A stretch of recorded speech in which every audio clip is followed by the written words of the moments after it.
Hello, another quitting weed update for you.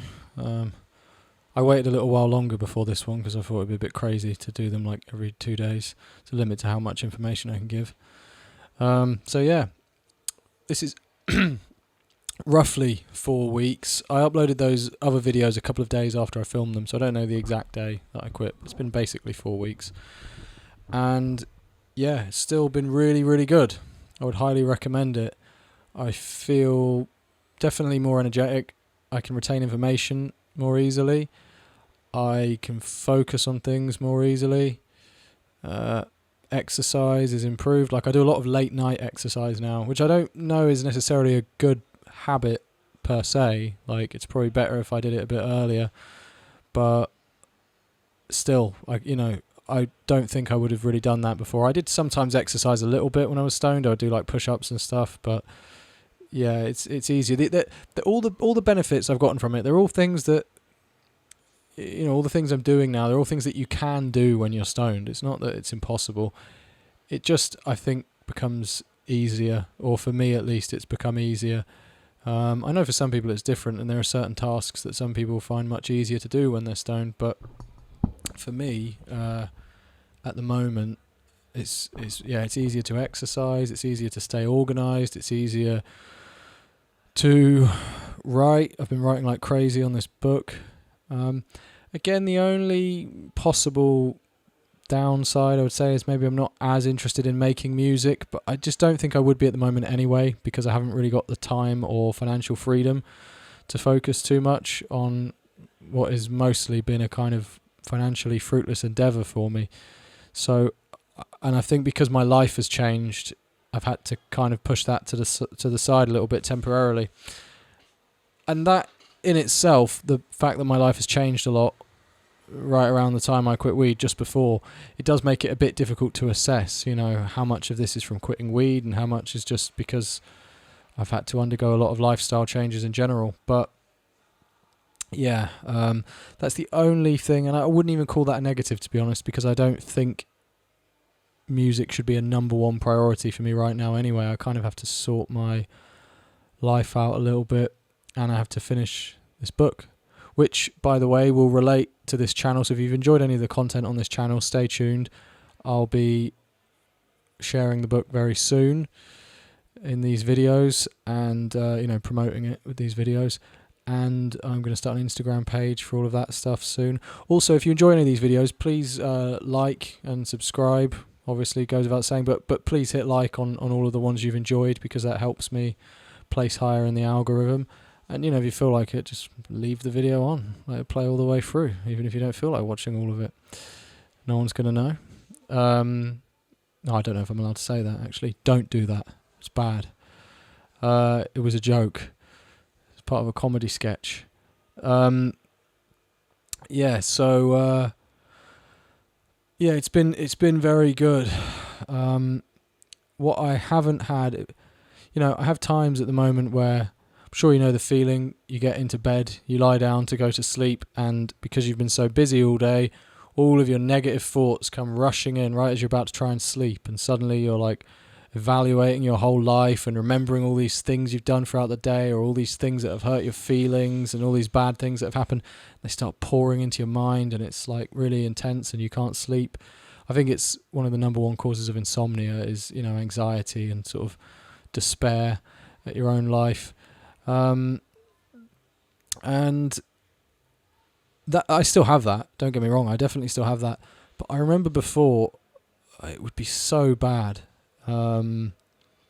especially post breakup. So like for the last month or two, there would be some nights, especially if there'd been incidents, if I'd been like fighting with my ex, or if I'd been like having bad experiences with people and stuff, and bad like financial problems, I'd get into bed and it was like, it was terrible. It felt really, really, really terrible. Like I would have to almost just clench my fists to get through it, And that has been greatly reduced. That level of stress and discomfort and sort of shame, and regret and all those types of feelings, that has been greatly reduced. It still is very much a thing, on bad days, but before I was alarmed. I was sort of, that's part of the reason I quit. I mean, probably that is the main reason I quit, is because I was so worried by, I wouldn't call them anxiety attacks. I don't know what they were, just stress and just unhappiness attacks.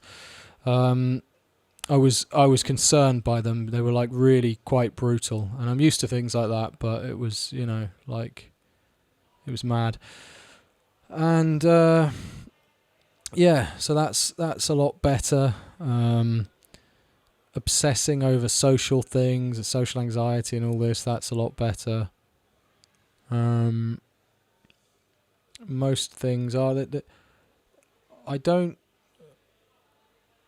sort of blame weed, or I don't think of it badly. I really don't. I think it's just not right for me at this time in my life, and I think at other times it was really fucking useful for me.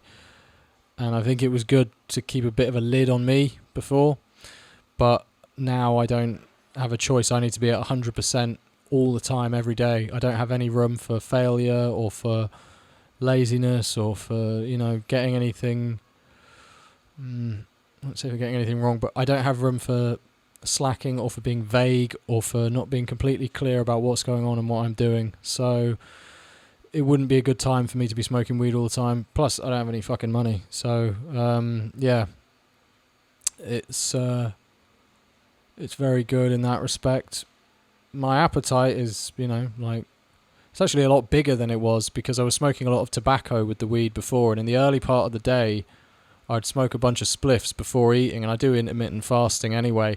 And it got to a point where I didn't want to eat. It was very easy for me to cut weight at that time, because I just didn't really want to eat in the first half of the day. I would get quite hungry late at night, but early in the day I didn't want to eat at all.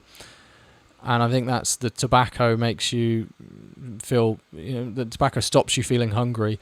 And then later in the day, the weed starts to kick in and makes you really hungry. And you become dependent on, I forget the name of the chemical, but there's a chemical weed makes you produce that makes you hungry. And so I think, yeah, that is... I'm more consistent. I mean, I'm almost too fucking hungry now. I keep going over my calories limit, hence why I have to do the late night exercise. And I'm really enjoying food, so that's not a problem. And as for music, whilst I'm not focusing on making music much, I'm really fucking enjoying it. Like, I've been enjoying a lot of stuff lately, just as much as I did before.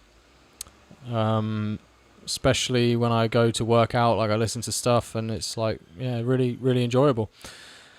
So that's easier, and it's easier to follow the plot of things or the narrative of something I'm watching or listening to. Much easier. I'm absorbing so much information now, just constantly. Anything else? No, look, I mean, you probably, if you're watching this and you still smoke regularly, you're probably feeling like you will lose some part of yourself if you quit. And you won't. There's all these things that you tell yourself, or that it tells you, or that your brain tells you, and they're all fucking bullshit. Like, they're just meaningless things. I don't know. There's something, it feels like, I don't know, it's like giving away a loved one, or it's like just letting go of like part of your soul, the idea of quitting. But the reality is nothing like that. And I feel there's some ways in which I feel exactly the same that I had no idea. Like, it's easy to relax. I'm not like, you feel, I used to have this thought of like, weed kind of like softens the edges of things, and without it everything could be all kind of sharp and like kind of, and that's not the case. Whilst I have more clarity in my mind and stuff, I don't feel, I can sit just as comfortably in a chair and enjoy my dinner and fucking, relax and everything else. There's nothing that's gone per se, apart from things that I don't have any room for in my life at the moment anyway, and things which I would argue for most people are not that important. I was, one of the reasons I was reluctant in the past to meditate was because people referred to it as quietening down the thoughts, like you have imaginary conversations in your head and this and that, and meditation helps to stop that. And that really put me off, because I would have so many creative ideas. Like, I would smoke and I'd go and like go and have a shower or something, and all these crazy thoughts would come into my head, and it was really good and quite entertaining. And I don't need any fucking creative ideas at the moment. I've got too much to do. Got too many ideas written down. I've got too many unfinished projects. I've got too much to focus on. So that's a luxury I can't afford. And like I said, at night it was pretty horrible sometimes, having those types of thoughts just racing around my head. So yeah, there's nothing, I don't know. Weed's cool. I'm not knocking it. And if you just smoke at the weekend and stuff, then great. But it's hard to do that realistically, because especially if you're remote working and things like that, you can get away with smoking all day every day, and it's addictive. Whatever people say, it's fucking addictive for most of us. So it's hard to keep it, you know, to stay consistent with only smoking at the weekends. It tends to end up being a pretty much daily thing for most people. I used to do evenings and weekends, but tobacco fucked all of that up. So yeah, fucking give it a try. Like, you're not going to lose anything. Certainly not going to lose anything you can't get back. And you can just start smoking again if you don't like it, you know. I didn't like the double G I added to the word smoking there. You can just start smoking again if you don't like it. Yeah, so fucking yeah, please hit the like button. Check out some of my other videos. I've got some real good shit on here. Check out my cold showers video if you want to fucking wake yourself up. Get a little taste of sobriety without having to quit anything. And stay tuned. This book is going to be really fucking good. Honestly, if you like anything of this nature, you'll love this book. It's going to be really, really good. And hey, check out my music while I'm plugging everything. Olof, OLOFF, on Spotify, YouTube, everywhere else. And yeah, have a great day. Enjoy yourself. Stay positive. Do something good for yourself today.